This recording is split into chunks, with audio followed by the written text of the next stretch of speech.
Ladies and gentlemen, March 10th, 2022, I am Matt Bilinsky. This is your weekly dose of sanity, the prevailing narrative. As we always talk about on here, the internet is a wild, wild place. There are some dark corners that they're now showing a light upon. It's revealing some of these digital dating villains, let's call them, these online dating villains.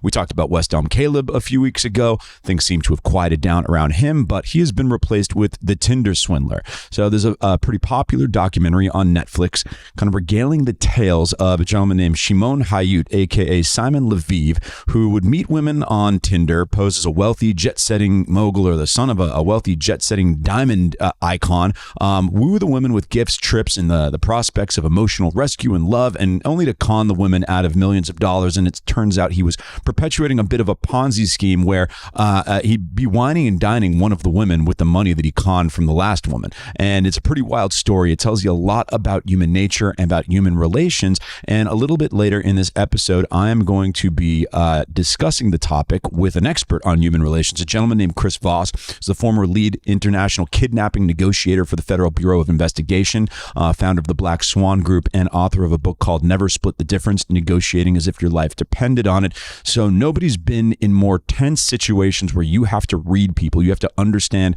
what's making people tick, what their true intentions are, than Chris. I'm talking about negotiating for the release of hostages in the Middle East from murderous thug terrorist groups. And obviously you learn a lot about human nature through those experiences, and Chris brings that to bear. And we're going to be talking a little bit about that with my friend Nicole Behnam, who is the founder of Beyond Media, who's also very shrewd mind documenting these things. We talk about kind of the controversies and the frauds that pop up in the digital dating world all the time. But basically, and as Chris's book recounts, his focus is on the techniques and principles that hold the keys to unlock profitable human interactions in every domain.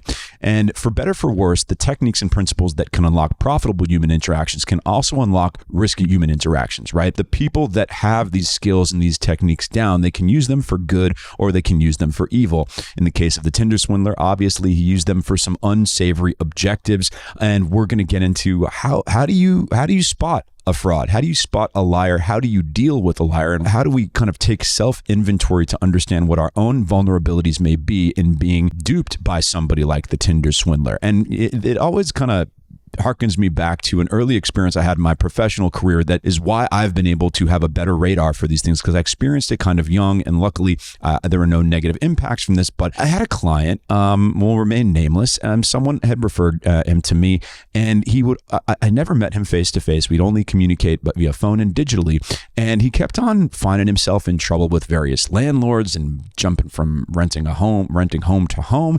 And he seemed like a nice enough guy on the phone, but he'd always have an excuse as to why he couldn't pay someone, why he was late on his rent, 3 months behind on his rent to his landlord, and seemed perfectly fine. I mean, I was trying to assist him in a professional capacity, so obviously I was inclined to believe his stories, but there clearly there was a pattern of behavior here, and eventually it turned out that this gentleman was lying to everybody about his identity, his profession, and it just showed me that certain people are capable of lying to an extent beyond what a normal person is capable of. And I think that's part of the reason why people are susceptible to frauds like the Tinder Swindler, is that you don't believe that there's anyone who would lie to this extent. You don't believe anyone, either one, would have such ill and malicious intent, or two, is capable of lying this much and then sleeping at night. The first lesson in being able to sniff out these frauds is understanding that there are people who are truly sociopathic, okay?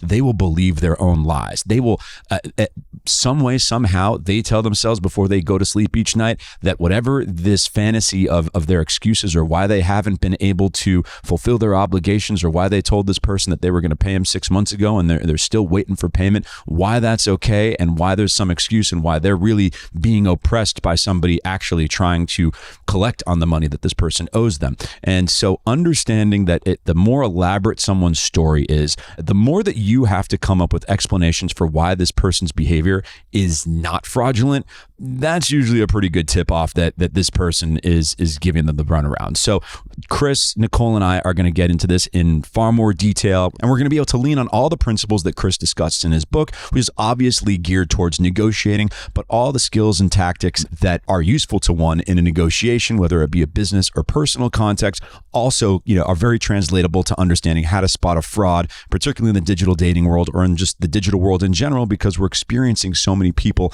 with their digital facade first before we meet them in person. So I think it'll be a really interesting and useful conversation for everybody.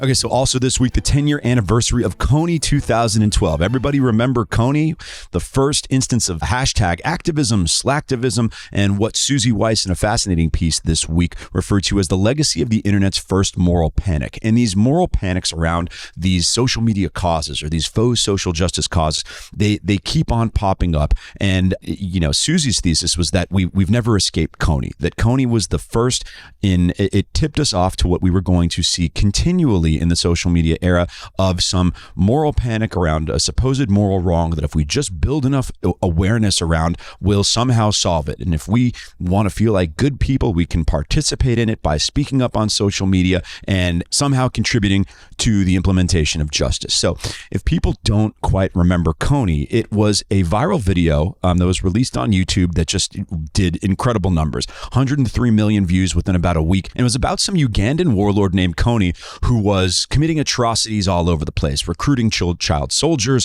molesting female inhabitants of towns that he would invade, and just a horrendous anything you could think about that could go wrong with an evil African warlord. This was what Kony was engaging in. And so an individual named Jason Russell, as Susie Weiss explains it. So as Jason Russell, Invisible Children's young, blonde, enthusiastic co-founder, explained in the mission video, Jason told us Kony was an elusive Ugandan warlord and leader of the Lord's Resistance Army, and he was terrorizing northern Uganda, capturing girls, turning them into sex slaves, and turning boys into child soldiers. There were montages of facially mutilated Ugandan people, and then other kinds of kids dancing, slick graphics, and even a song by Mumford & Sons and Nine Inch Nails. We were told that Kony would be captured if only we could, quote unquote, make him famous. That was the slogan.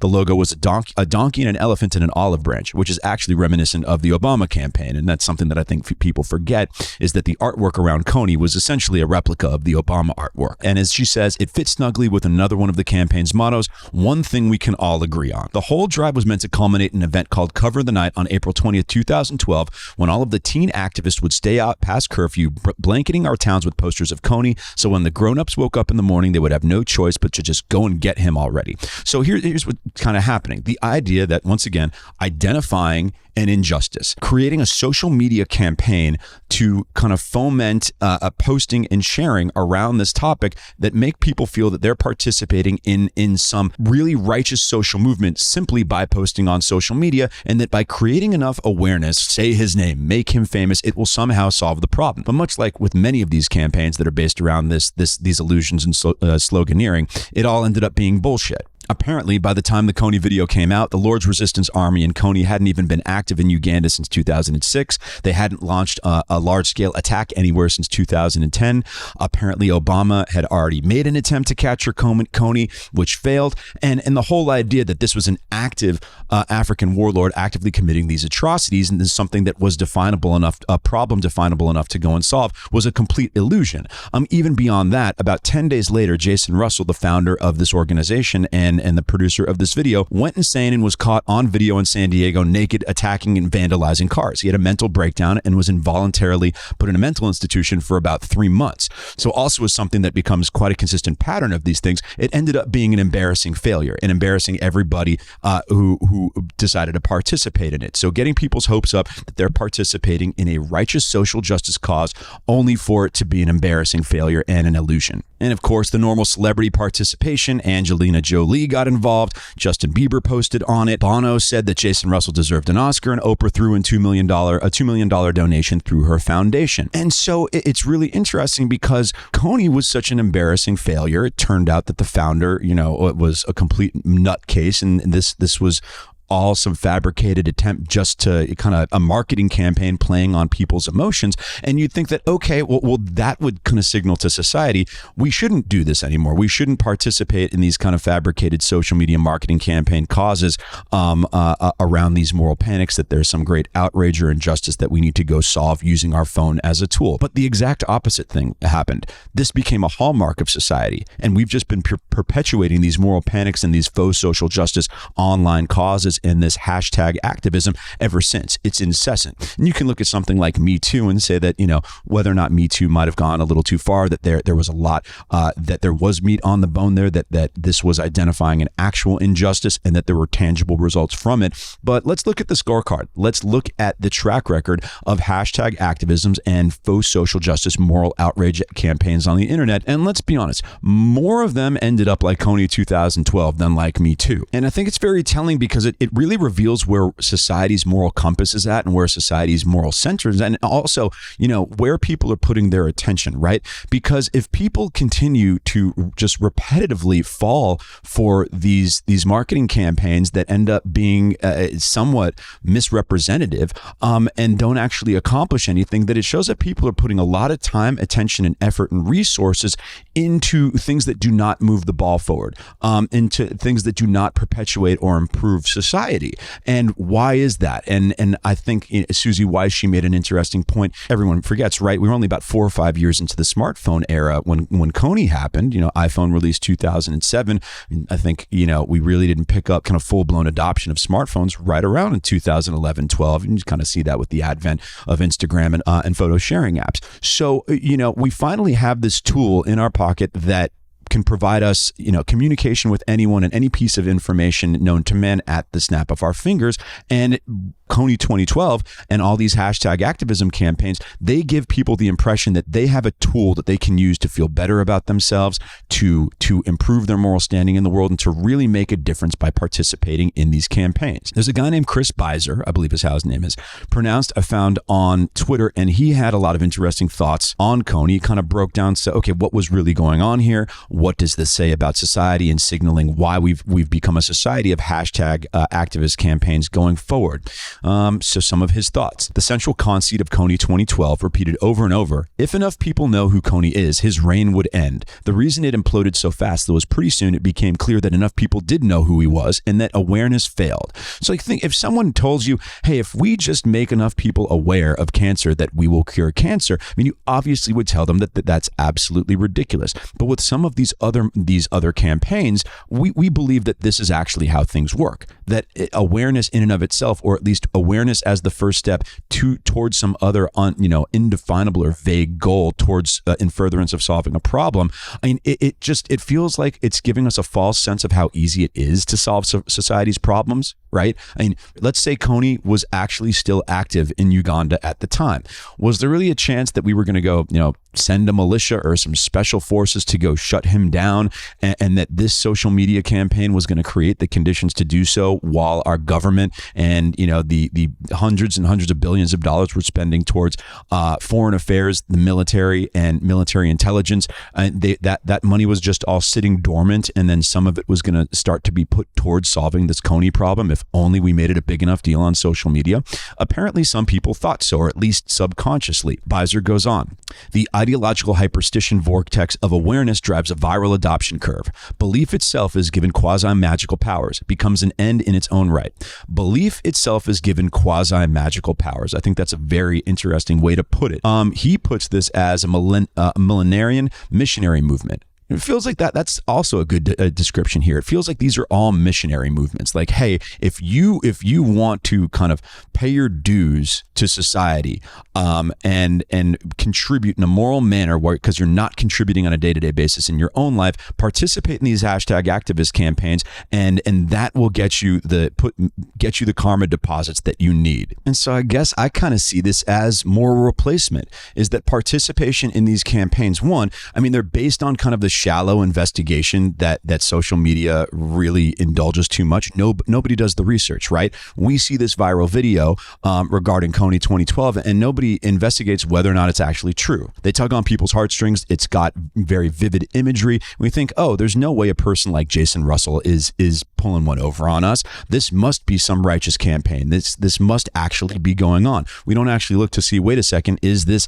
warlord, is this story true? Is this warlord active? Have there been attempts to capture him previously? If so, if not, why weren't they? And if so, why were they unsuccessful? Had they done any research, they would have all seen that this was going to end as a dumpster fire. So that's also one of our kind of consistent universal habits now: shallow inquiry and research. Beyond that, I mean, it's just the reliance and the reaction, being so reactionary to slogans. As Susie Wise continues, we learned to parrot each year's slogans and post infographics and put our preferred pronouns in our bios and believe that this was the same thing as fighting injustice. We let corporations and opportunists tell us that they'd take care of the hard part if only we donate our money or email our representative, and we use their forms and language and dedicated our feeds to the cause.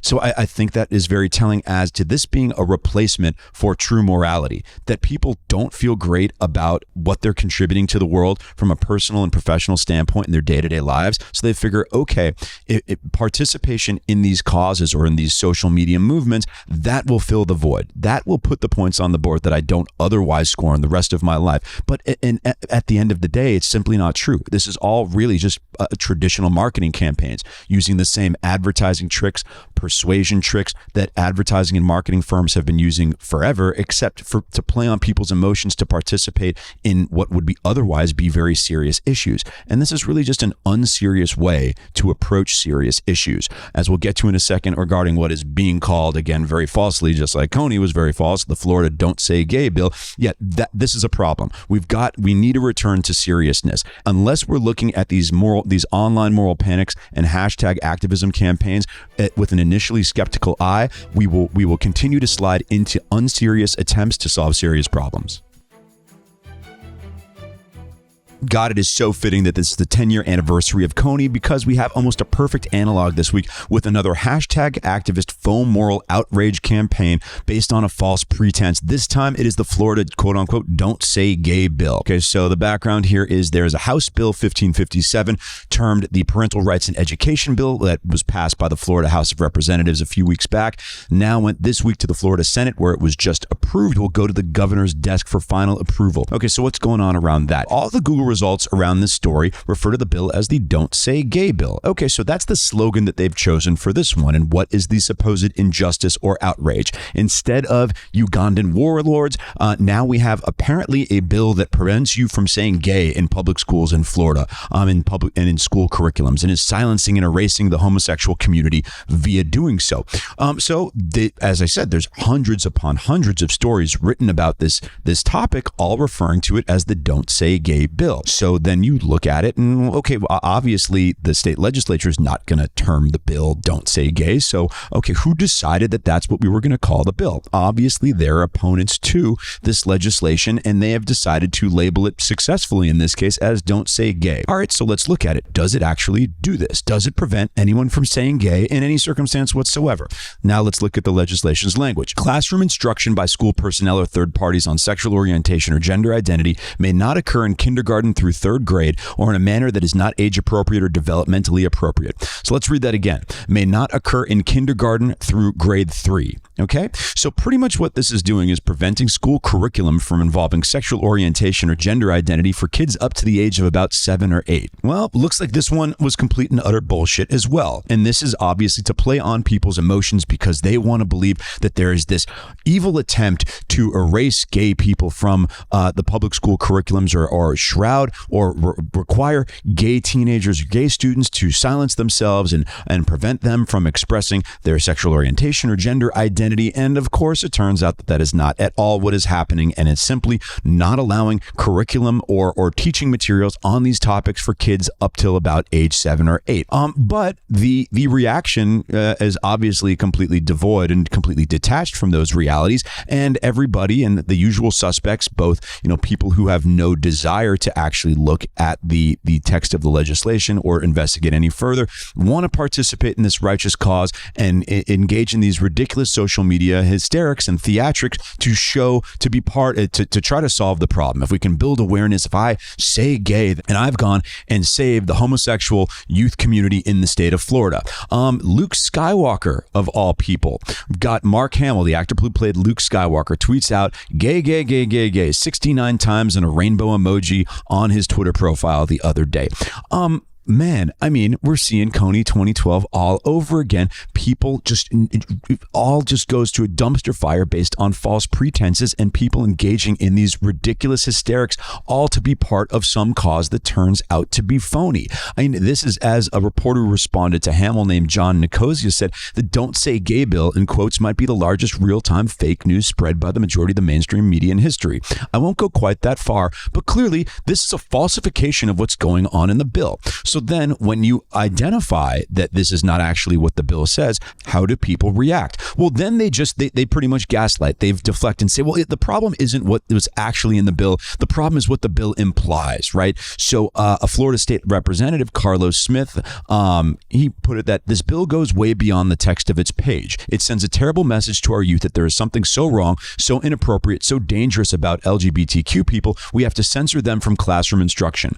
Once again, for kids who are 5, 6, 7, up to 8 years old. Do these kids, is sexuality even part of their existence?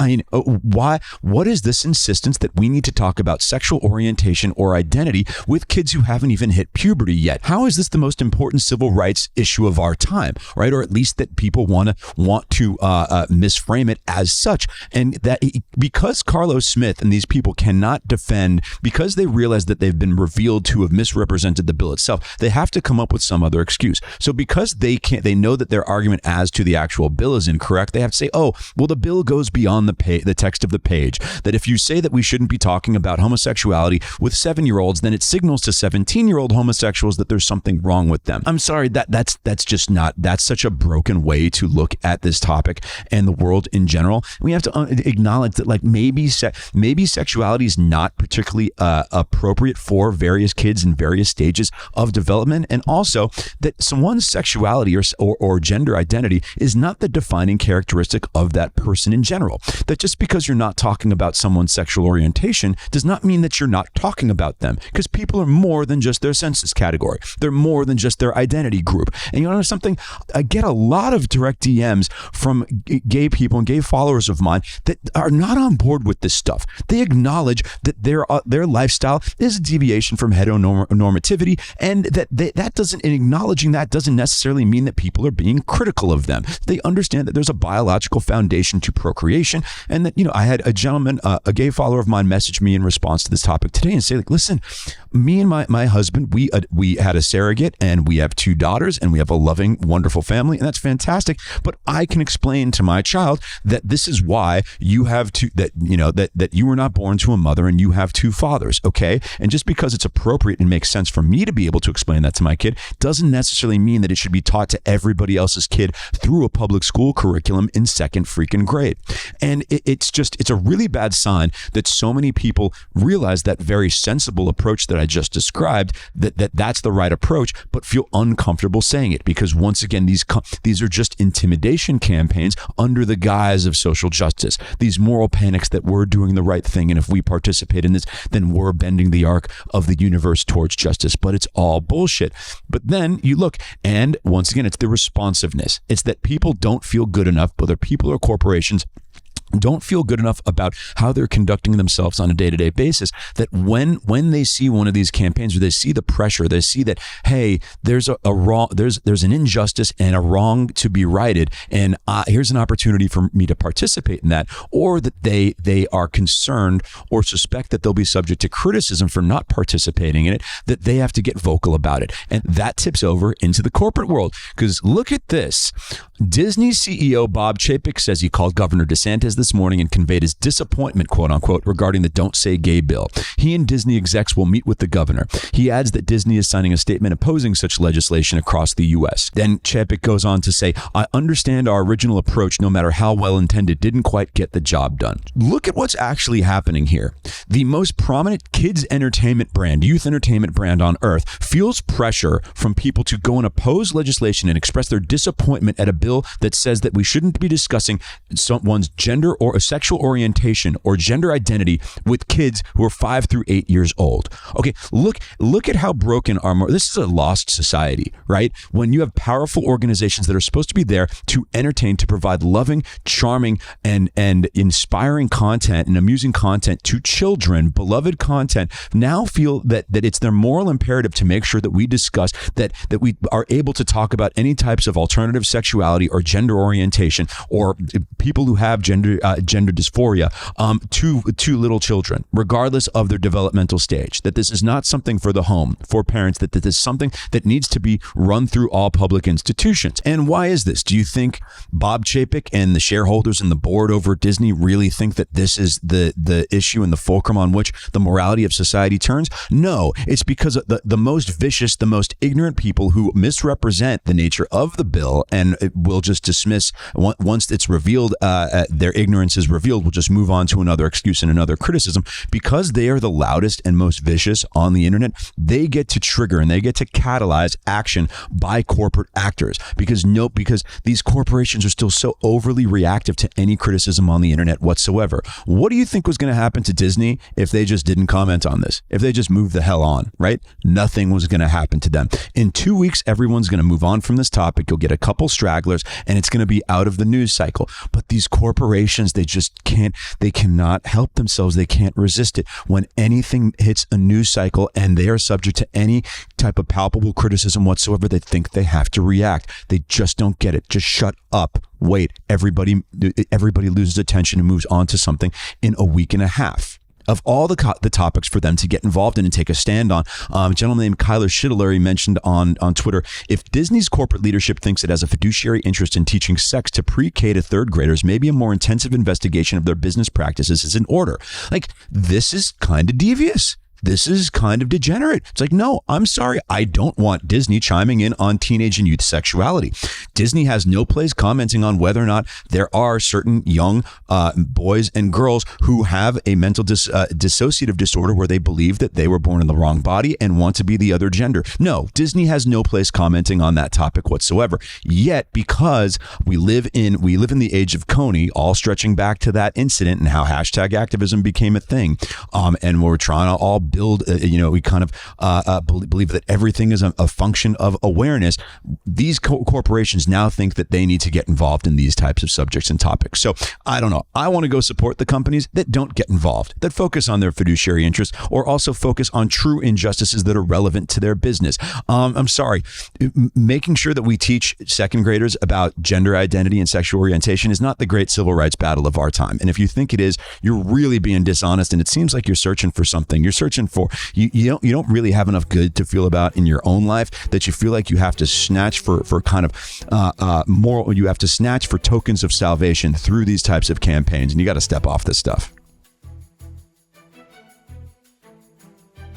Okay, so the war in the Ukraine is still raging. All the effects of the Russian invasion are being felt, and we're seeing what the second, third, fourth order impacts are on the world economy, commodity prices, social media and communications, and companies detaching themselves from Russia, the global balance of power. There are just so many storylines that go into this or could be relevant to that situation right now that it's almost impossible to choose one. So right now, I'm just going to go through a handful of kind of sub-storylines that seem interesting and materials that I've found that I think help give more texture, help you be more informed on the topic. One thread that I found that was very interesting, a friend of mine, Matt Palmer, he's a security consultant, and he's had some very interesting perspectives on the Russian invasion, and even kind of called it a couple of weeks before it happened when I was a little more skeptical that it was going to happen.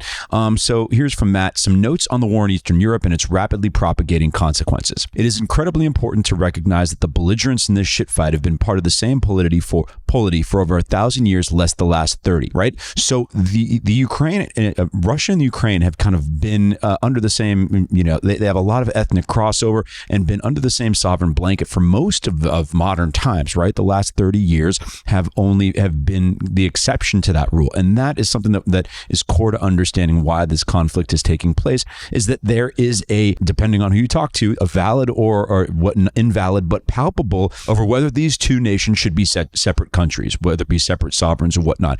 And you've got a lot of the ethnic conflicts that have raged for hundreds of years and have a long legacy that play into that. So he goes on. I don't say this to diminish the Ukrainian cause in any way whatsoever. Kiev and Lviv are entitled to self-government, independent, of course, of diktats coming from the Tsar or his low-rent postmodern stand-in, obviously being referring to Putin. What is being litigated is the legitimacy of this millennial-old polity. The ruling step power, whether Muscovite, Tsarist, Mongol, or Bolshevik, has made a habit of treating the people who live in what we now call Ukraine like absolute shit. They have every reason and every right to violently reject the reimposition of Muscovite hegemony.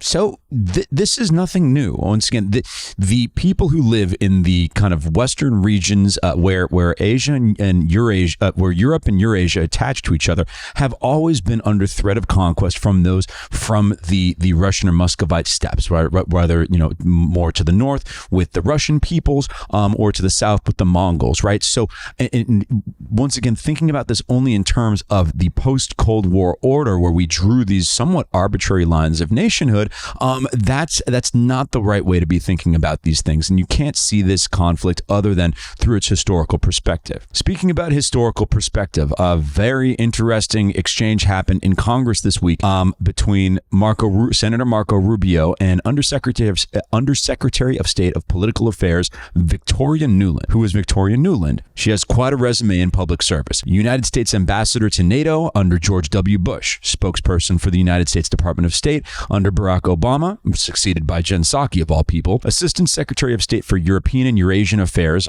towards the later Obama years, and then came back into government service after Donald Trump was gone and is now the Undersecretary of State of Political Affairs. Victoria Nuland has quite a history with the Russia-Ukraine conflict because, as is described in all of her personal materials, Nuland was the lead U.S. point person for the Revolution of Dignity. The Revolution of Dignity, as we all know, was the Orange Revolution, the street revolution in the Ukraine in 2014 that overthrew a more Russian-friendly president at such time, installed a more independent and more Western-friendly regime. And really, that was the pretext to this entire conflict. Everyone who thinks that this war started two years ago is missing kind of the point. This has just been an escalation of the war that was raging in this region for many years, whether the start was the Revolution of Dignity or Vladimir Putin's responsive invasion of Crimea and its annexation. But either way, Victoria Nuland was coordinating with non-governmental organizations on the ground in the Ukraine to provide them financial support, a $1 billion loan guarantee, and the promise of additional American support if the revolution, if the coup against the Russian president Viktor Yanukovych at such time succeeded. So once again, this is one of the events that is key to the causality of this situation, right? Everyone once again will say, well, if you just acknowledge causal factors, and reality is that, of course, you're blaming the United States or the West and saying that it's our fault, quote unquote, that Vladimir Putin invaded his neighboring Ukraine, instead of just once again acknowledging causal realities. But once again, Victoria Nuland has quite a long and sordid history of activity in this region, and she's very much a neocon. Her beliefs are that the United States needs to exercise its power and its authority to mold the international order in its image, and if that means getting involved in foreign affairs and overthrowing a government, or helping one country invade its neighbor, or arming it in order to prevent an invasion, then hey, the United States' interests are relevant to all of these situations and we need to get involved. Okay, so what happened here this week with her and Marco Rubio? So Glenn Greenwald has a fantastic piece on this. Victoria Nuland, Ukraine has biological research facilities, worried Russia may seize them. Okay. So over the past couple months, there's been some rumors going around that there are bioweapons or biosecurity labs in the Ukraine, and those claims have been fact-checked a number of times, and this has all been labeled misinformation or a false conspiracy theory. As Greenwald explains, self-anointed fact-checkers in the U.S. corporate press have spent 2 weeks mocking as disinformation and a false conspiracy theory the claim that Ukraine has biological weapon labs, either alone or with U.S. support. They never presented any evidence for their ruling. How could they possibly know? How could they prove the negative? But nonetheless, they invoke their characteristically authoritative, above it all tone of self-assurance and self-arrogance right to the decree of truth, definitively labeling such a false claim. Okay, so the idea that there were any bioweapons labs in Ukraine, or that the Ukraine has any bioweapons, was just brushed aside as misinformation and nonsense. So that brings us to yesterday in Congress, when Victoria Nuland is appearing and speaking, being questioned by Marco Rubio. And ostensibly, Senator Rubio was there to debunk these claims that there are chemical weapons labs in the Ukraine. And he smugly asked Nuland, does Ukraine have chemical or biological weapons?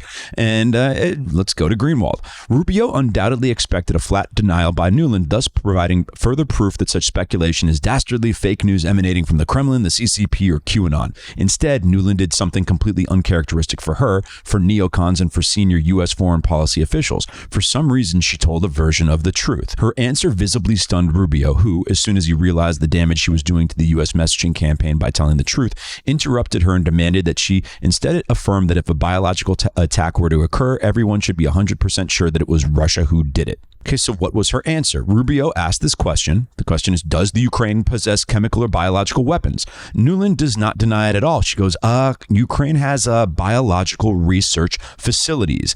And we are now, in fact, quite concerned that Russian troops, Russian forces may be seeking to gain control of those labs. So we were working with the Ukrainians on how they can prevent any of those research materials from falling into the hands of Russian forces should they approach. So apparently this was not the answer that Marco Rubio was expecting. I mean, he was asking this very blithe and glib question in order for it to be debunked, right? You know, if I ask whether the Ukraine has any bioweapons labs, and this high-ranking defense official can just brush that insinuation or that claim aside, then okay, we've made it look foolish and this is clearly a conspiracy theory. That's not what happened. I mean, Nuland kind of soft acknowledged that there are some labs studying chemical and biological weapons in Ukraine, and to that effect, because this is a matter of national security, that if we're going to get involved in this conflict, that Ukraine and its Western allies and the countries that pretty much everyone who is lined up in support of Ukraine does not want Russia to seize these labs and whatever the materials are that are being made there. And then, yes, Rubio proceeded to try to clean up the situation by saying, wait, it seems it's been revealed that there are weapon labs there. Well, okay, well, what are they? Do they have just a purely defensive posture?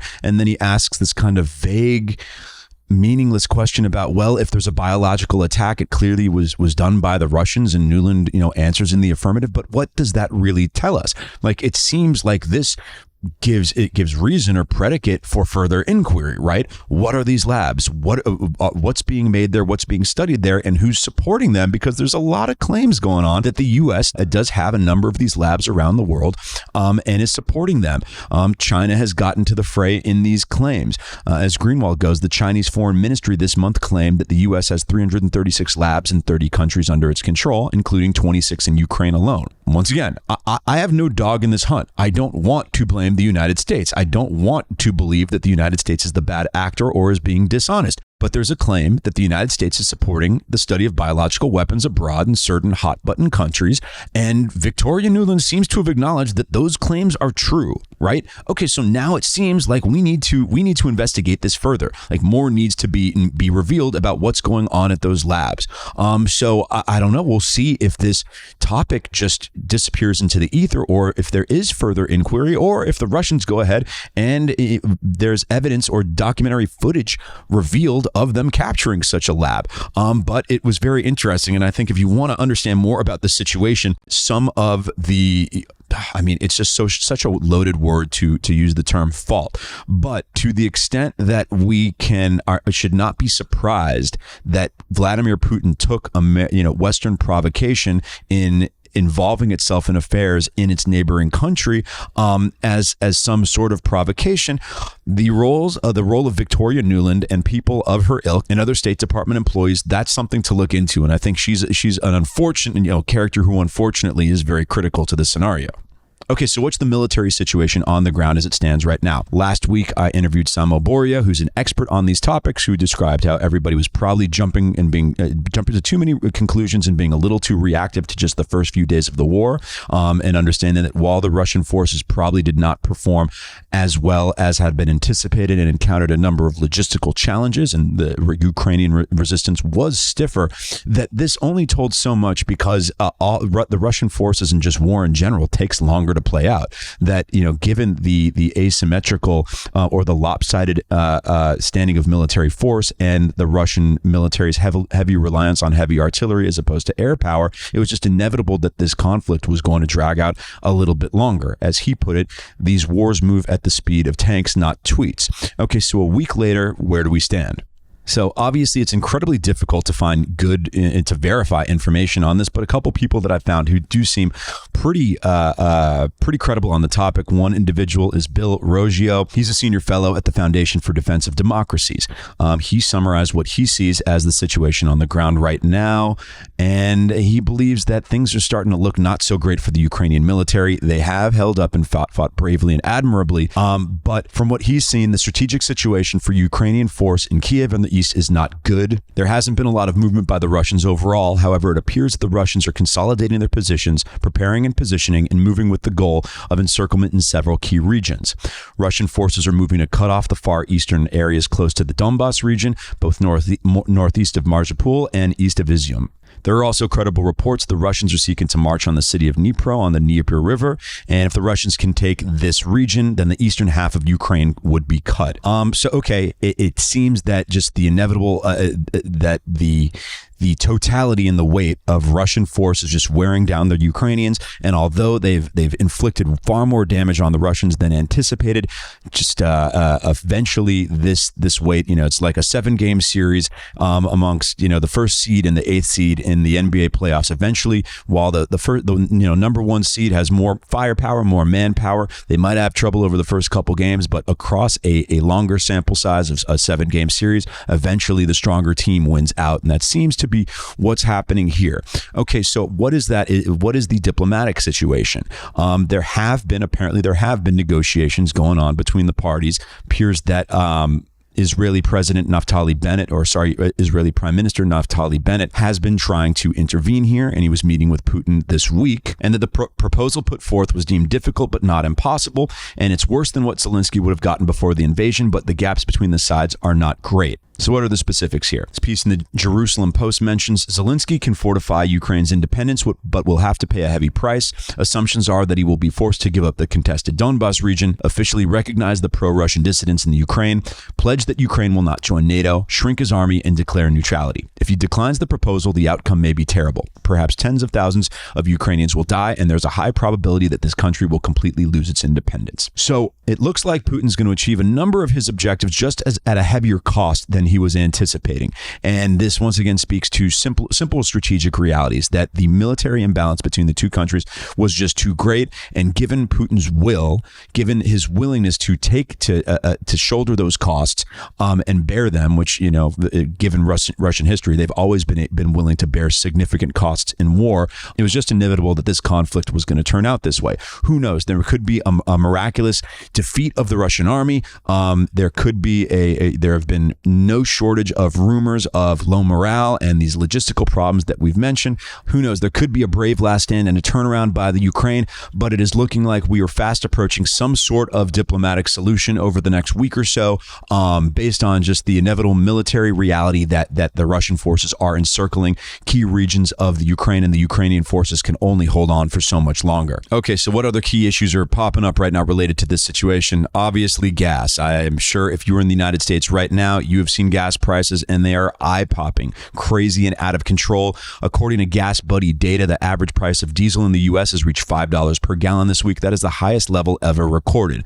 Another inevitability that Vladimir Putin, smarter than some people want to give him credit for, he had been preparing for this for a while, and just incrementally made the West and Western Europe dependent on Russia for natural resources like oil and gas, and put us in a position where if we took a hostile position towards Russia and Putin, there was going to be pain at the gas pump, and that seems to be what we're seeing right now. So we've got sky high prices. I mean, it has an incredible inflationary effect on the American economy, and now some people are even wondering, wait, is the Fed even going to have to go ahead and raise rates? Are we going to have to cut off quantitative easing because an increase in gas prices seems to be soaking up all the money? I mean, that is pumping the brakes on the economy more than a rise in interest rates. So how are we adapting to this? How are we responding? Well, we're the U.S., obviously, with Russia, now that Joe Biden has declared an embargo on Russian oil and gas, that we will not be taking it, and we're trying to squeeze Russia on its natural resources. We got to look to our other suppliers. At least the initial overture to Saudi Arabia and the UAE did not go very well. Saudi and Emirati leaders declined calls with Biden during Ukraine crisis. Apparently this week, President Biden reached out to leaders of Saudi Arabia and the UAE to try to convince them to increase OPEC oil production to replace Russian supply. The first call did not go so well. It looks like the UAE has turned around a little bit and responded and mentioned that they are in favor of increasing production and will advocate for increased production by OPEC. But why are we having so much trouble? We've been close allies with Saudi Arabia for God knows how long, and they've always been. I mean, some could say that the American economy, the engine of the American economy, has been cheap gas from this region, given our strong strategic relationship with Saudi Arabia over the years. Well, oil is not the only factor that determines the quality and health of our relationship with Saudi Arabia. Our relationship with Saudi Arabia has deteriorated quite a bit since Joe Biden has taken office. As a Wall Street Journal piece summarizes, the Saudis have signaled that their relationship with Washington has deteriorated under the Biden administration, and they want more support for their intervention in Yemen's civil war, help with their own civilian nuclear program as Iran's moves ahead, and legal immunity for Prince Mohammed bin Sultan in the U.S., as Saudi officials said, as the Crown Prince faces multiple lawsuits over the killing of journalist Jamal Khashoggi in 2018. Okay, so what's been going on in Saudi Arabia in recent years? Saudi Arabia has made overtures to the West. It's trying to modernize. You've got a very young crown prince, Saudi crown prince Mohammed bin Salman, who's wanted to modernize the nation, granted additional rights to women, has taken a kinder and softer approach towards Israel for a number of reasons, further integration into the world economy, and also as a counterweight to the growing influence of Iran. Iran is a Shiite Muslim country. Saudi Arabia is a Sunni Muslim country, and those are one could say that those are the two most prominent countries of those two sects of Islam, right? So in playing off and the enemy of my enemy is my friend, Saudi Arabia has been warming up to the West, and also, Donald Trump did seem to be very forgiving of some of the marks on the Saudi Arabian record, and was welcoming the overtures of the Saudi Arabians and Prince bin Salman. That has been reversed under Joe Biden, and all of a sudden, if we do not support the strategic interest of our allies, we can't be surprised when they don't support our strategic interests, and they're not as forthcoming. So the sulling of this relationship, once again, harms our strategic interests because we have a certain dependence on these countries for natural resources. Okay. And if we just have to accept the reality that the countries that have access to oil and gas, for the most part, are not countries that conduct themselves in ways that we always approve of. All right, so we have to choose amongst a rogue gallery of potential bad actors. That if we're not going to be supplied by Russia, we may have to be supplied by the Saudi Arabians, we may have to be supplied by the Venezuelans. And there's even been some talk of releasing any number of sanctions on Venezuela in exchange for an increase in oil supply. So it's just a reality that you're kind of damned if you do and you're damned if you don't. And the idea that we can go and get involved in all these different conflicts around the world without affecting our interests, really, as you see, You want to get involved in the Ukraine-Russia conflict. Okay, well, that you're gonna pull a lever in one direction that's going to affect your energy production, your access to energy over here, and you're gonna have to go pull another lever in the other direction to warm up to an otherwise hostile nation or someone whose values you do not support over here. And these are just the inevitabilities and the realities of geopolitics. So those are ones that are stark and in the face of every American right now, because this could get really bad. I mean, yes, let's hope that OPEC jacks up production. There have been some. We can wake up in the morning tomorrow and see if this is the case. But one gas futures analyst that I follow says that tomorrow we're going to expect an absolute massive drop in the price of oil because of the signals from OPEC that they're increasing production. But this is clearly a messy situation, and our supply options have been constricted, and we're going to have to cozy up to some people who we don't necessarily want to cozy up to in order to replace Russian supply.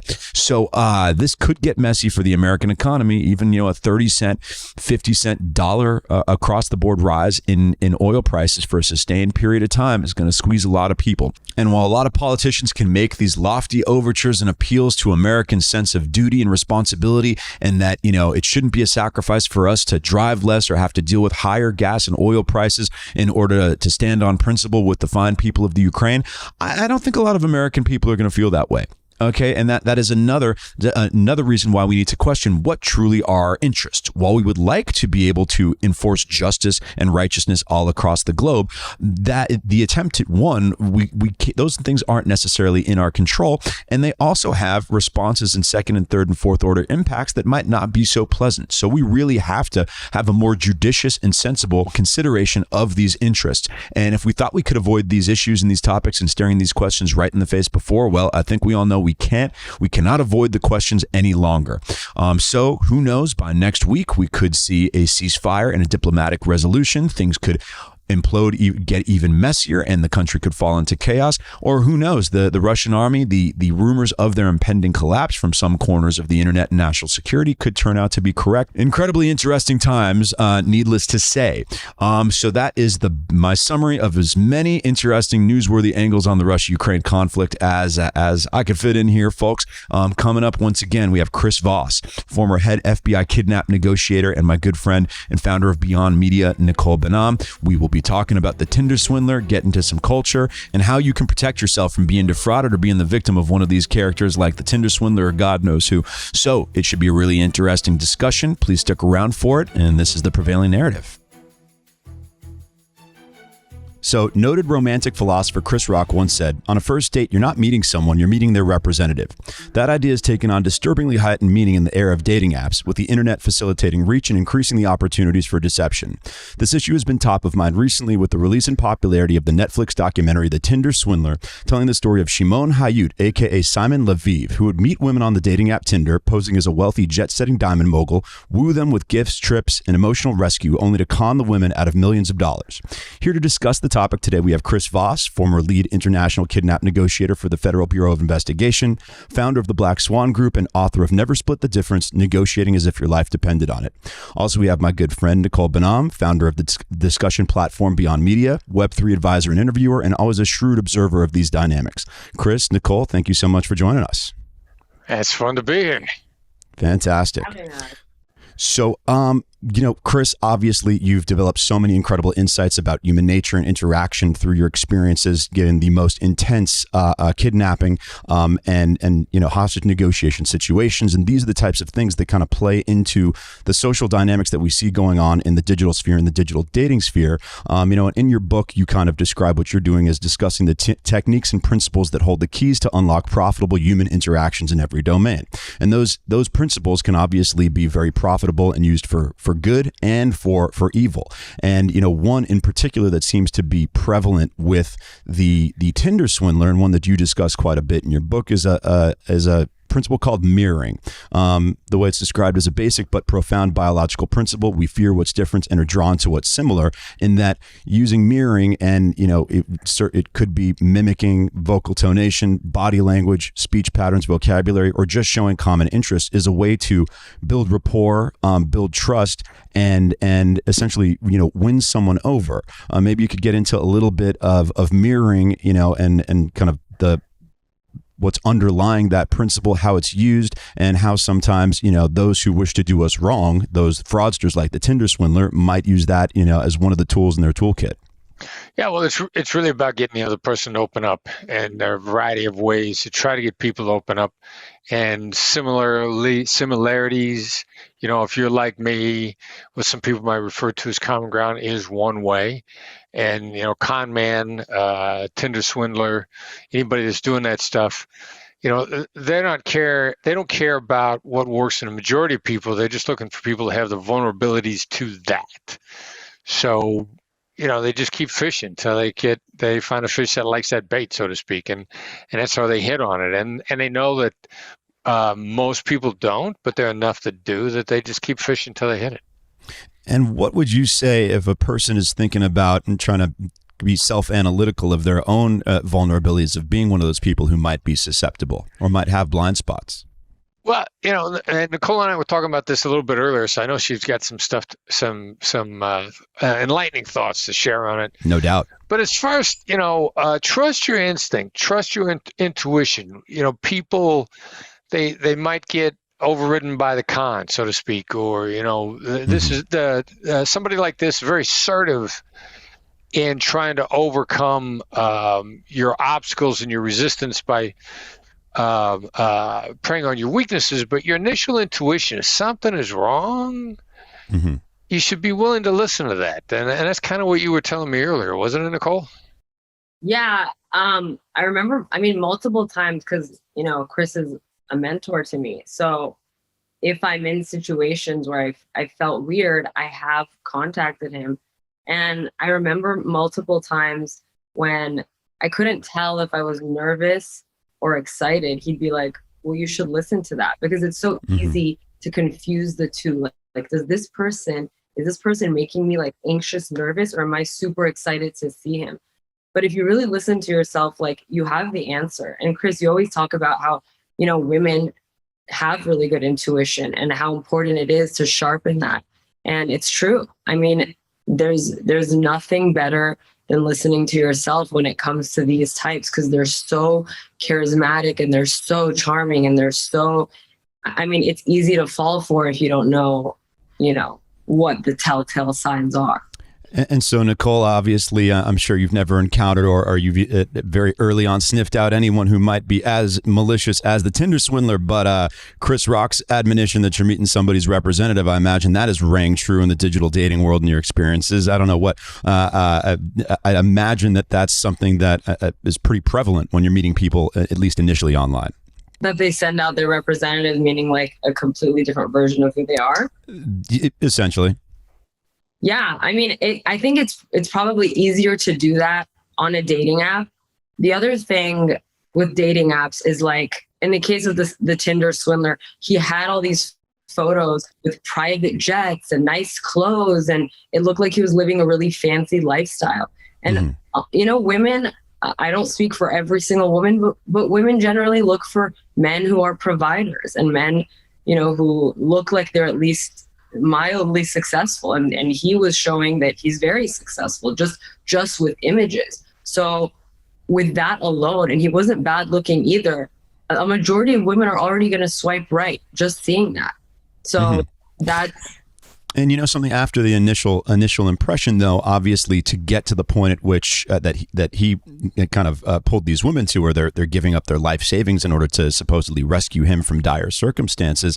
And he had to come up with a number of stories that would not necessarily make sense, that would tip off and understanding that a woman's intuition is very powerful, that their instincts probably were tipped off that something was going on, but they somehow explain it away. And this is something that I see often with fraudsters in various walks of life, is that their story gets more complicated.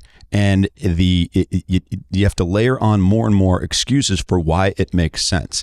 And it seems one of the fascinating dynamics is that people keep on finding ways to make it make sense. And some people would label this confirmation bias, that once they've believed that a person is genuine or holds promise, the relationship with this person holds a lot of promise for them, that they'll keep on making internal excuses to justify whatever inconsistencies there are in their story. I don't know, Chris, would you describe that as confirmation bias, or what's that dynamic where people kind of tell themselves lies to explain away inconsistencies in the story of someone they want to trust? Yeah, exactly. There's a confirmation bias that people are starting to get themselves in a little bit deeper. The ego starts to override, I can't be fooled, or I'm a trusting person. Trustworthy people trust, which, then can potentially make you vulnerable without a sounding board, somebody to talk to that you're willing to listen to. And, and Nicole was talking, and we've talked about a lot of stuff. She said, hey, I'm talking to this guy and this doesn't add up. This is what doesn't make sense to me.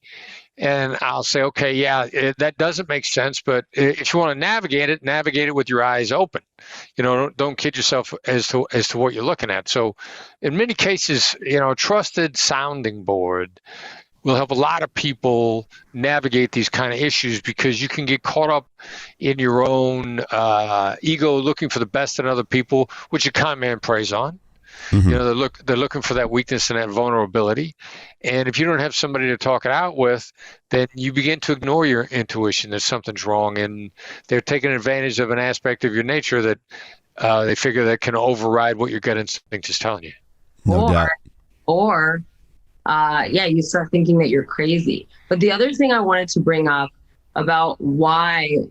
Does that mean I'm not crazy? You're crazy in the best way, but I think we all are.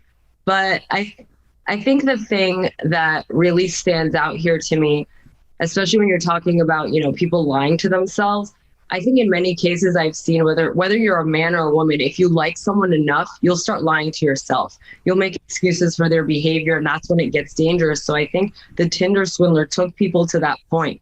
And the way that he did it, from what I saw, was becoming very hot and cold, because that feels like gambling. You don't know when he's going to contact you. He's so unpredictable that every time he does contact you, it feels like a reward. There are men who strategically do that to women.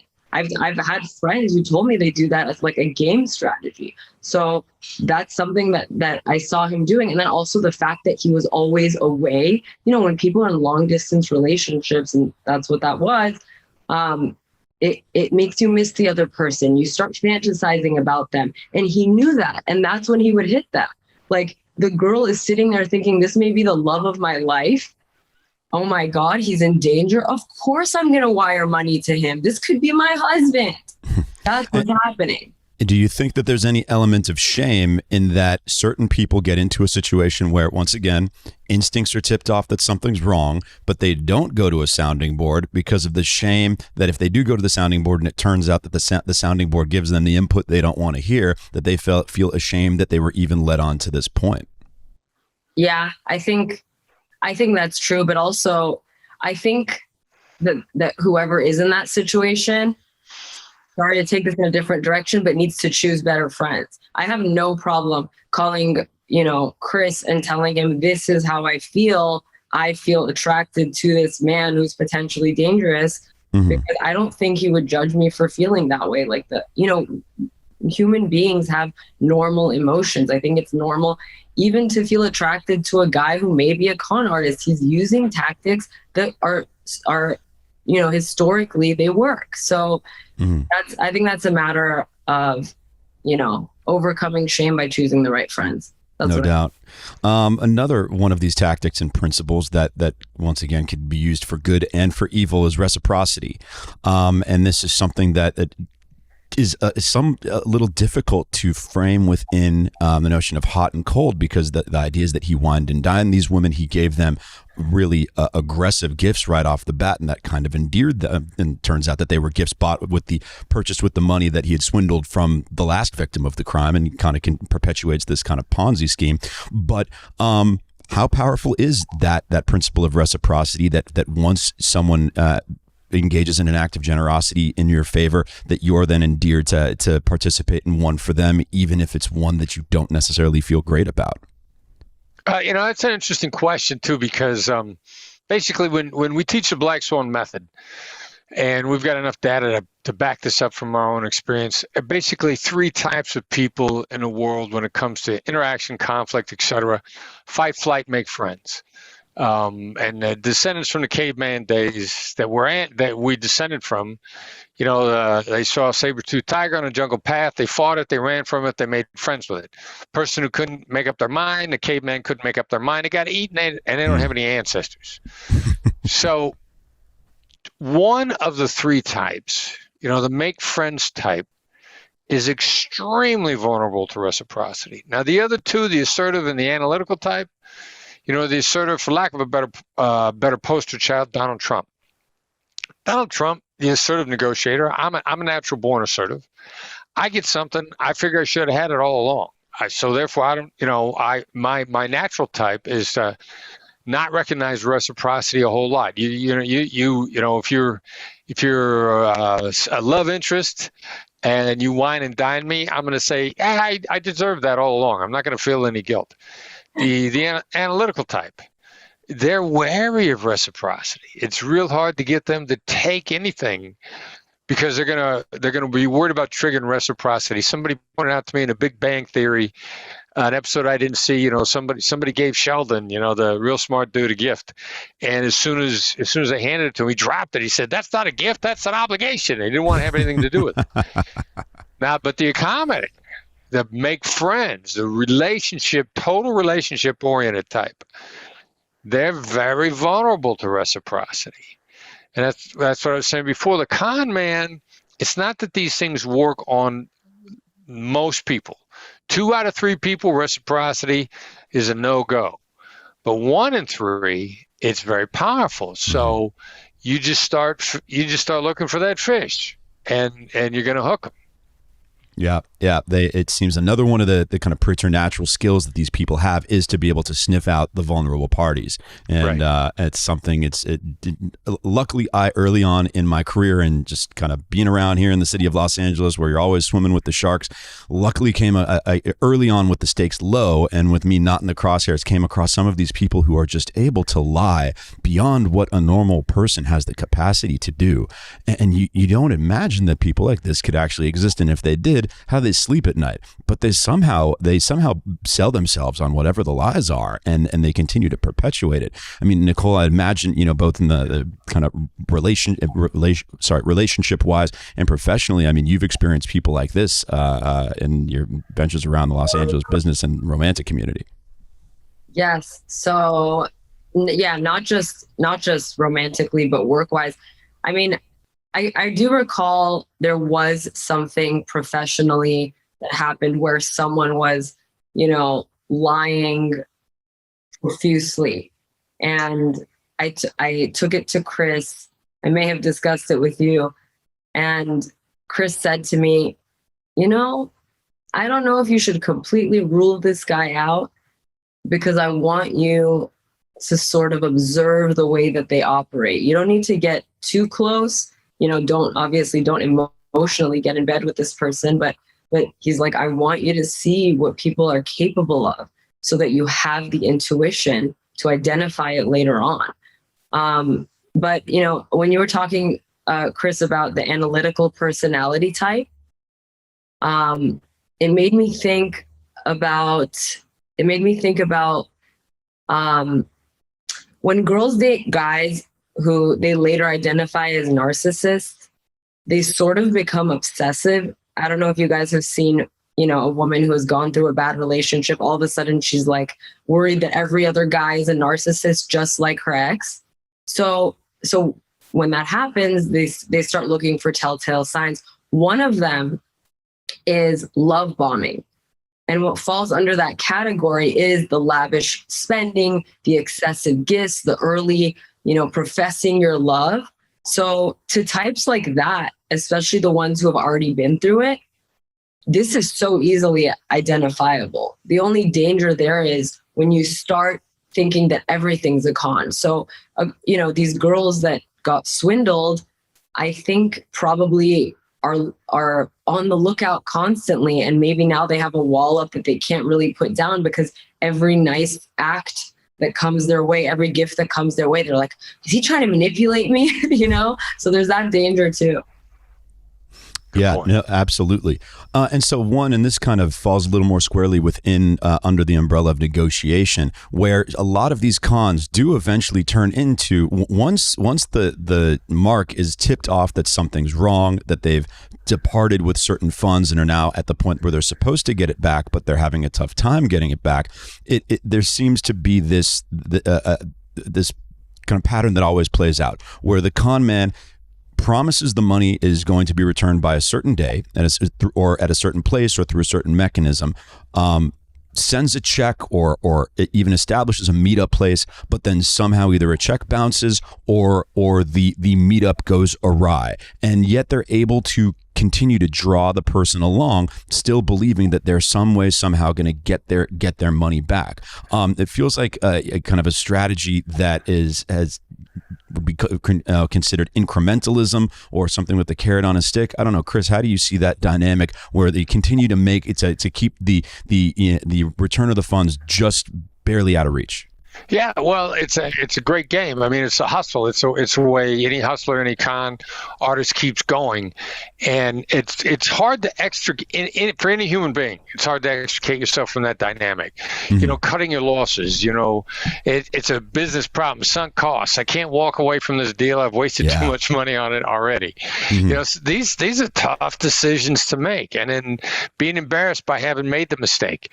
Everybody's going to get conned somewhere along the line. It's not making a mistake is not the sin. The sin is not learning. Mm-hmm. And so, be willing to be smarter today than you were yesterday. And cutting your losses is a tough thing to do, but often the smartest thing to do, whether the person meant to con you or whether they were just taking you because they couldn't help themselves. I mean, you get this sunk cost thing, you get your ego involved, however they trigger you. Turning and walking away from your loss is a very hard thing to do, and in many cases, one of the smartest things any person can do. But it's very hard.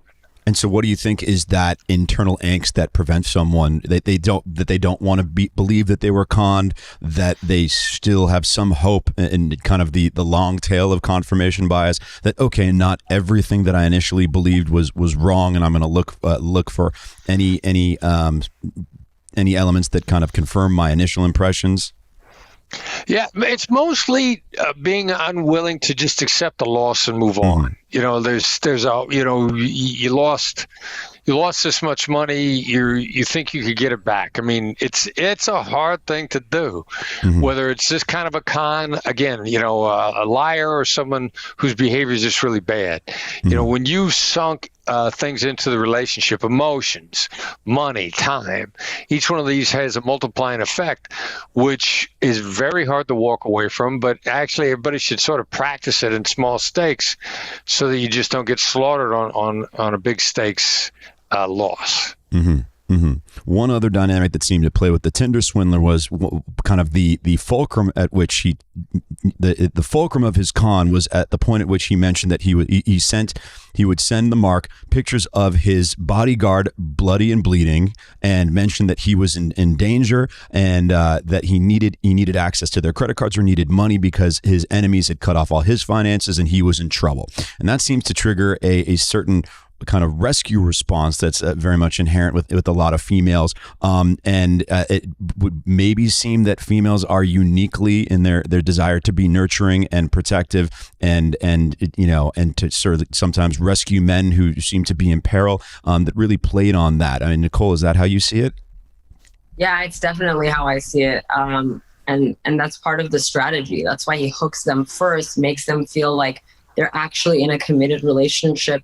You saw the video that he sent to everybody. Every single woman got the same video. Yeah. Basically, I love you. I miss you. Finally a woman hears this and she's like, oh, maybe this is real. Maybe this is something. Then the guy's in danger. Boom. Of course I'm going to come save his ass. Mm-hmm. I love him. That's the response that he elicited. And so, I'd imagine that instinct is very powerful with females. I mean, Chris, many of your situations with the FBI, you were dealing with not nice, nurturing females, but some harsh dudes out there from, various terrorist groups in the Middle East who had kidnapped individuals. I mean, is there, any way to utilize that in high stakes negotiations of that sort where, you can almost even when negotiating with someone that it's very transparently an enemy, can kind of appeal to a sense of sympathy or danger, even to at first glance very harsh and brusque individuals? Yeah, well, for my world, there's two different issues of what works in the short term and what works in a long term.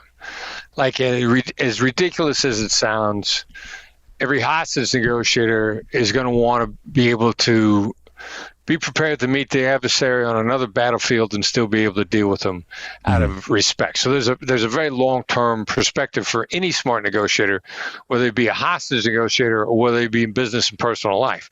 Now, that's to ignore tremendous short-term scores that you're going to roll up, and that's what a con is all about. I mean, that ain't a long-term gain.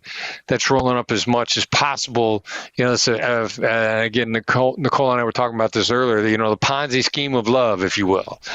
It's running, just staying ahead of your losses, keeping a big scores coming in front of you because the bridge behind you is burning. All you got to do is keep going. And that's short-term gain, ultimately a realization that the long-term loss is coming. I'm my world, I'm always looking for long-term relationships. No doubt. More to brass tacks. Are there any tip-offs? Are there any tricks from body language, voice, linguistics, anything that do is there a cheat sheet to spot a liar? It's mostly, first of all, when things don't add up. But a liar of this type is going to be very assertive in their lies. And so it's when the stuff doesn't add up, they're going to come at you. It's almost the phrase gaslighting. I mean, they're throwing a lot of stuff at you, trying to get you to doubt yourself by being very aggressive. So the more aggressive the other side is in convincing you when you disbelieve, there's a fine line. Are they aggressive in trying to convince you? Or when somebody's telling the truth and you express disbelief, their response is like, "You're an idiot," and they get aggressive, but in a way to withdraw. Like, "Look, you're so stupid that you're not going to believe me. I'm going to cut off the relationship right now." Whereas, and they mean it. They are actually angry at you, and it's a very fine line between the aggressive attack for not believing them. And the con artist is going to come at you aggressively, assertively, the Pinocchio effect, if you will, which is the more words used to try to convince you because they know they're lying. And so then in the face of your disbelief, they increase the onslaught to try to get you to believe the lies. Yeah, it definitely. It seems like they're anyone who'd figured out how to tell a liar right off the bat would go be at the World Series of Poker right now. But at some point, it's about drawing it out a little larger sample size and seeing if somebody's story adds up. And I'll throw something at you real quick because that's an interesting analogy. But the people that are really good at poker, they find a poker player by the other side's tell. I mean, their gut instinct will be telling them, "Let me take the loss because I've got to confirm what I'm seeing." So by the other side's tell, take the loss. I saw Daniel Negreanu, I think it was, do this in poker one time. He looked at the guy on the other side and he said, "You're holding two face cards and a deuce." Now that's what the guy had in his hand, but the only way he could find out was he had to be willing to go ahead and call the bluff on the other side to find out for sure. So what's the translation to real life? If you assume that if you're concerned that somebody's lying to you, find a way to confirm that it's a lie, as opposed to don't confirm it and then be willing to be gaslighted or gaslit, whatever the verbiage is. Sure. So I feel like a lot of people are hesitant to make a prediction that might end up being wrong, but if they make an assertion that turns out to be inaccurate, even if it's inaccurate, it'll still add to their data set of information, helping make more informed decisions going forward. Right. Yeah, definitely seems that it's something that is if you can get past it, it's a hallmark of a shrewd negotiator. Nicole, kind of going to a little more kind of practical matters of this digital dating world, that the Tinder Swindler, he cranked it up to 12. But a lot of other guys, while they may not necessarily be running cons and trying to separate human beings from their money fraudulently, they are, as we go back to showing them kind of not showing themselves, but their representative. They seem to kind of depart from typical social behavior in trying to peacock, show off their assets and resources, and engage in kind of some strange behavior in trying to kind of accelerate anything short of pretty much breaking out their bank statements and showing how what they do necessarily have to offer. And it kind of seems a little sociopathic to me in some of the examples that you've told me over the years. But do you kind of see when guys enter that aspect of the dating world that they simply stop acting normal, and it's almost like they're trying to bullet point out their profile to you? Yeah, I mean, they do it with me and several of my friends I've seen when they're overly sharing about like how much money they make, or how successful they are and who they know, and name dropping and stuff like that. To me, it's not always necessarily a con, but a sign of deep insecurity. Like, this person feels like they need to be someone else so that I'll like them, or that whoever the person is on the other side can like them. I mean, I think that's stuff to look out for, whether the person's a con artist or not. Of course, we're all on our best behavior in the beginning of the dating phase. Like, I do it too. I always present my best self. I'm my most polite. I'm the kindest. We all do it, but it's like, nobody is that perfect. And I think like not showing vulnerability over time, not sharing your weaknesses, acting like you're so perfect, is a deep sign of insecurity. So, do you think this has been accentuated during the era of digital dating, when people's attention is so much more fragmented and people aren't, typically, if you ended up on a date with someone previously, you had to meet them in a social situation or through a friend. And in the era of digital dating, whether it's through an actual app or just kind of by happenstance, incidentally on another social media platform, that people are just more inclined to develop their facade, because that's how everybody else is encountering them for the first time anyways. Oh, 1,000%. Are you kidding me? I mean, look at how many people men and women take videos of themselves or photos of themselves getting onto a private jet. I mean, what are we trying to tell each other? It's like, seriously, or think about, on women's end. I know some men edit their photos, but like, look how much women are editing their photos so that, they can sort of reach the standard of beauty, which is so hard for women to reach, especially as they get older and older. This is just a thing that I've seen, just from the women's side. But men, of course, like when I'm out with some of my guy friends and they're single, if they're like in a suit or we're at a fancy party, they're like, hey, can you snap a photo of me? Because when a guy is in a suit, it sort of implies, oh, he's a businessman, he's successful, whatever. They'll want their watch in the photo. It's just stuff like that people start getting concerned about when putting out their public image. No doubt. So let's shift to, how do we navigate these treacherous waters more shrewdly and, without being manipulative, but with an understanding of human nature? Chris, one principle you harp on, or you mention in your book, is called unconditional positive regard. You mentioned it within the context of negotiations with the terrorist group Abu Sayyaf and the release of an American-held hostage, Jeffrey Schilling. And you describe it as real change is only possible when you accept the subject where he or she is at. So another way I've heard this described perhaps was pacing and leading, where you have to meet someone and understand where emotionally they're currently at in order to get them emotionally or in terms of any interpersonal relation where you would like them to be. Yeah, well, there's a couple things you threw in there, and both of them are good. And I'll tell you something that we've really, since the book came out, in a number of ways that we've upped the level of our game, really is genuine curiosity. There's a lot more neuroscience out there even today than there was when a book came out 5 years ago. Nassim Nicholas Taleb's got a book out from several years ago called Anti-Fragile, which I stumbled over recently because he says curiosity is an anti-fragile mindset. Like when you're genuinely curious about the other side, an awful lot of this stuff starts to go away. Now, curiosity is basically a positive mindset. It keeps you out of negative mindsets. When you're in a positive frame of mind, you're smarter. Like when you're genuinely curious, then, you can take a look at the other side. You're not going to get conned because when you're in a positive frame of mind, your pattern recognition comes to you more quickly.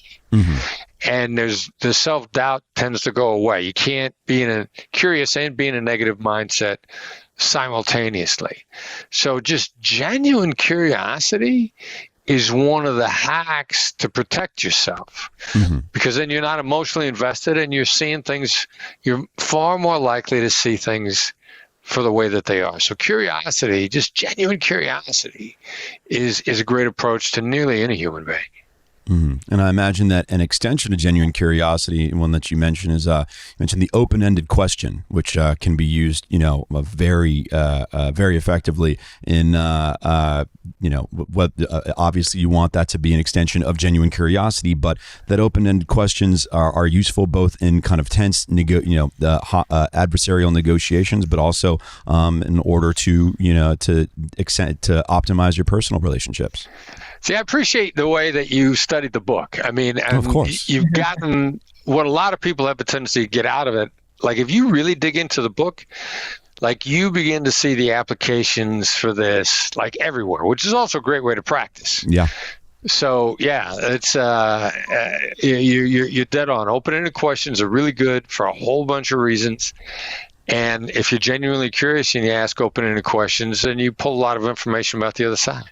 Yeah, no doubt. I mean, hey, it's guess the only gate to that is how willing you are to listen and people's patience. And I know that's in short supply these days. I don't know, Nicole, are you feeling similarly in that this era you've been so active on social audio platforms and participating in the digital space? Do you feel like people's attention spans, willingness to listen has been shortened a little bit? I mean, how do you know you're involved in kind of rich, extended conversations with a lot of people? I mean, how are you maintaining some pretty maintaining the duration of some of these conversations on some pretty, dense material? I mean, I definitely noticed that. And now that you mention it, I feel like even my own attention span has been compromised. I don't know. That's how I feel. I'd imagine these interviews are actually a great exercise to extend that attention span, and being forced to have these deeper, extensive conversations, where interviewing people on their expertise. I mean, man, I imagine that hopefully is something that builds those muscles, because without something, if you're not cognizant of it, it can really start to get snipped. Absolutely. But the other thing is, you also start to notice what you don't care about. And then I think in terms of like dating or even who you want to work with, you start getting a sense of, do I actually enjoy working with this person, listening to this person? Like being curious about yourself is really important too. That's what develops your intuition. Like, do I want Chris Voss as a mentor, or this other guy who also looks good on paper, but he bores me when I talk to him? His advice isn't exciting when I tell him I don't feel like he's invested in my problem. You know what I mean? So that's what that makes me think of. So it's also good to pay attention to like, what can you pay attention to? What can't you pay attention to? The other thing with curiosity, I love what Chris was saying about be curious. The only thing I would say as a woman is don't use curiosity as an excuse to become obsessive, because again, someone like the Tinder swindler or like a con artist, you could get so curious that you're like, oh, I just want to understand him. What happened in his childhood that he's like this? Let me fix him. Let me fix it. We all know, like, sometimes women like projects. So that's something that made me go. Yeah, you know, they're like, this guy's under. Yeah, this guy, he's under attack from international terrorists. Oh, guess I got to fix this thing. Why don't I send him my entire life savings, $250,000, and turn around and 5 minutes later, he's at a club in, you know, freaking in Montenegro with some other women. So the kind of core principles of negotiation, I mean, Chris, right in the title of the book, it's never split the difference. And a lot of people, as you describe in the book, see negotiation as compromise, and the two are not analogous terms. One was very much different. And the way that you describe it is that in terms of let's call it validity of the demand. In your situations dealing with hostages and terrorists, the validity of many of their demands had no validity in the first place, thus giving in or meeting them halfway would not have been a reasonable compromise, right? So in a situation like that, where with asymmetrical validity, how would you suggest people going about dealing with difficult, tense situations where, where they can't, where splitting the difference is not a reasonable option, and they have to find more creative ways to reach compromise? You know, compromise, splitting the difference is always a bad idea. It just always is. People are very vulnerable to it, and the people that want to take advantage of you understand how vulnerable most people are to it, and the people that are there to cut your throat, to really, really take you to the cleaners, understand there's a vulnerability of people who want to collaborate. And, you know, again, the accommodating people that are really desirous of the great relationship are enormously vulnerable to this. And it takes up people a little bit to understand that genuine compromise just never works out. It just leaves both sides unhappy. And whether it's a personal relationship, professional relationship, you know, both sides being unhappy is just a bad idea. So again, it's the willingness to move on, the willingness to, you know, say, look, this isn't working. You got to be able to walk away from the table. Yeah, and just don't walk away abruptly. I mean, in any business deal or personal or professional relationship, me or anybody in my company walks away from, the other side is never surprised. I mean, we've started to let out no a little at a time, to borrow a phrase from a buddy of mine, Ned Colletti, used to manage the Dodgers. You know, he likes to say, I like to let out no a little at a time. So then the other side is warned that it's coming. And if they're mad at you that they've been warned, then that's a sign of a predator. Somebody wants to punish you for something you've warned them is coming. When they punish you for it, that's another sign that, yeah, it's time to get out. It is just time to move on. Predatory people want to make you feel guilty over setting a boundary. And so move on. Understand that when they trigger your guilt, that's one more confirmation they were the wrong person. Triggering the guilt. Yeah. When they start making allegations that, you know, essentially, it was a hilarious line. Like, hey, I paid back. Remember when I paid back that loan last month? Now you owe me a favor. It's like, no, guy, you got to understand when someone's asking a genuine favor or when they're trying to kind of disingenuously guilt trip you. And that's definitely got to be a tip off that you're in a situation where you got to get out of. I guess the question being, you know, how do you manifest that when you walk away from the table, when on the other side of the table is someone holding a human being and their life is in your hands?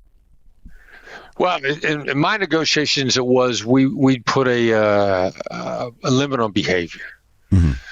And, you know, we coached a negotiation in Colombia one time where they were threatening to harm a child.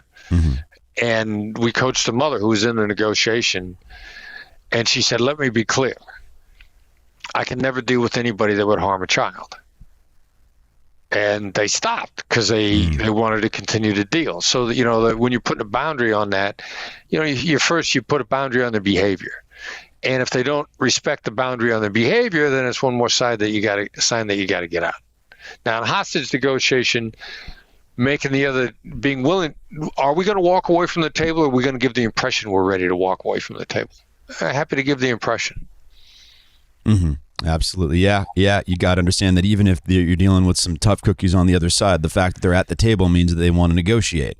And so, if you can kind of shrewdly find ways to kind of chip away at their leverage or take a couple options off the table without taking all the options off the table, you can use that to your benefit. Amen. That's right. Yep. Love you it. You got the magic words out of me. That's right. Right. There you go. Also the magic words. So everybody, these are the gems that you will find in Chris's book. Never Split the Difference: Negotiating as if your life depended on it. This was a fantastic chat. Hopefully you come away from it with a little deeper understanding of human behavior and nature, and some more of the tools to avoid the fraudsters and hucksters and con men that are unfortunately all over the place these days. Even if you're not, as we discussed earlier, they can sniff out the vulnerable, but I've seen some people try to get one over on some pretty shrewd people, and the earlier you can sniff this stuff out, the better. And one of the keys to that from our discussion is clearly being willing to take that early loss. That at some point you have to accept that, wait a second, if I accept my gut instinct that this person is a fraudster, then I've lost a little bit, my trust or whatever I contributed to this relationship, but it's saving me from a major headaches down the road. So something to really be cognizant of and understand what your tolerance and ability is to take that loss and be honest with yourself. So Chris, Nicole, if you could both let everybody know where to find you on the internet, on social media. Yeah, so I'm on Twitter. I'm at Nicole Behnam, Behnam. People always get that confused. On Instagram, I'm at NICCB.